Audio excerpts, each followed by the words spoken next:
Welcome to the Angus Report, a news program for cattle producers. From American Angus Association headquarters in St. Joseph, Missouri, we bring you the week's top headlines, including the latest in the BPI lawsuit. We discuss the fall cull cow market, as well as some feeding alternatives. And we bring you highlights from the recent Certified Angus Beef Annual Conference. This is the Angus Report. Hello, I'm Crystal Albers. And I'm Bob Cervera.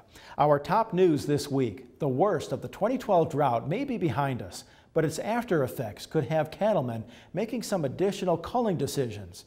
Darrell Peel of Oklahoma State University explains why we could see a strong cull cow market this fall. Well, one of the things that normally cull cows reach their seasonal low in late October, early November. Relative to whatever they're going to do, that's usually the biggest time. And this year, I think because of the conditions we just described, we could actually see a fairly strong fall culling event with more cows coming on the market. So I think there's a risk here. If you're waiting to see if you have to sell cows, you may wind up selling into a depressed market. If you know you're going to have to do it anyway, I think it's probably wise to think about moving those cows earlier from a pricing standpoint as well as from a feed resource standpoint.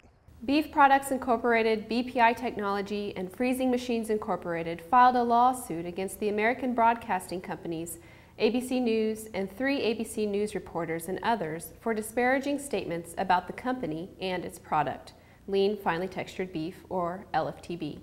In the complaint filed in the South Dakota Circuit Court, BPI alleges ABC and those named in the suit were part of a disinformation campaign that resulted in a decline in BPI sales of approximately 5 million pounds of LFTB per week to less than 2 million pounds of the product per week. As a result, BPI said it was forced to close 3 of its facilities and cut more than 700 jobs. According to the suit, nearly 200 false and misleading statements suggesting LFTB was not safe for consumption were repeated in a month-long period this spring. BPI is seeking more than $1 billion in damages.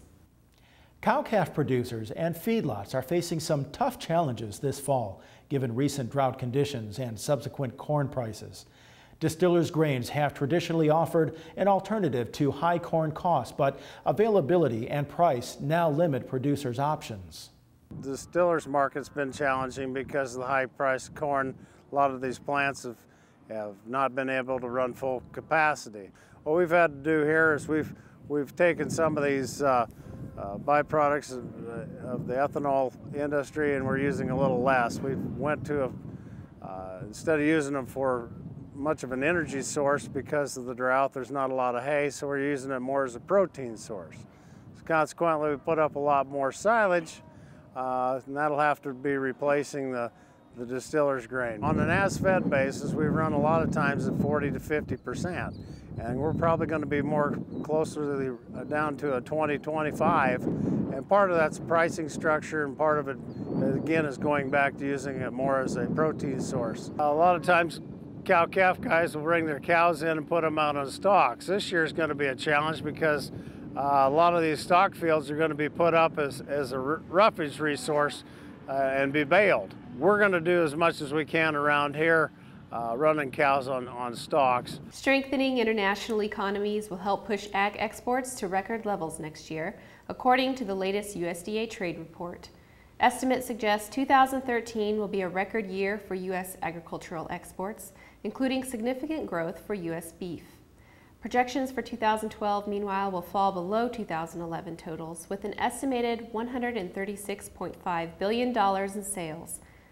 Next year, experts peg that number at more than $140 billion. The agency also projects beef and veal exports at $5 billion. That's about $500 million more than 2011 totals.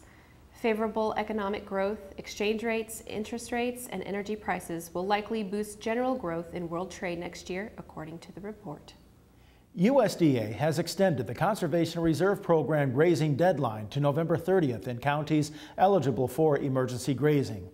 Producers interested in emergency grazing must remove cattle no later than November 30th, or when grass height limitations in the conservation plan have been reached, whichever happens first. Certain practices are not eligible for the November 30th deadline extension, including grass waterway non-easement, wetland restoration, and wetland restoration non-floodplain distinctions. Emergency hay on CRP acres has not been extended. Contact your local FSA office for more information about CRP grazing deadlines and reporting requirements.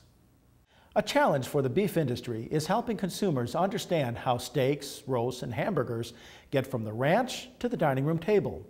Brian Baxter has more about an informative event that gives people a chance to see firsthand all the valuable steps along the beef production chain.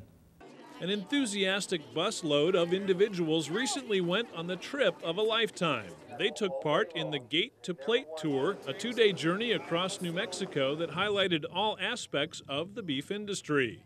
The Gate to Plate Tour was established by the New Mexico Beef Council, and as a way of trying to educate the more urban people about the production of beef. Reporters, retailers, civic leaders, and others took part in the tour funded by Beef Checkoff dollars. They all got an up-close look at the hard work that goes into producing a safe beef product. I think there's a tendency in America to believe that agribusiness is nameless, faceless, corporate conglomerates, and it's people, it's families, hard-working families, and it's a good reminder that this country is fed and clothed with the hard work of families. The New Mexico Gate to Plate Tour is one of many similar events being held in several states to help tell the beef story. For the Beef Checkoff, I'm Brian Baxter reporting. When the Angus Report returns, Paige Wallace brings us some record sales data from certified Angus beef. And we'll get highlights from the CAB Annual Conference. Visit angus.org to continue watching this episode of the Angus Report.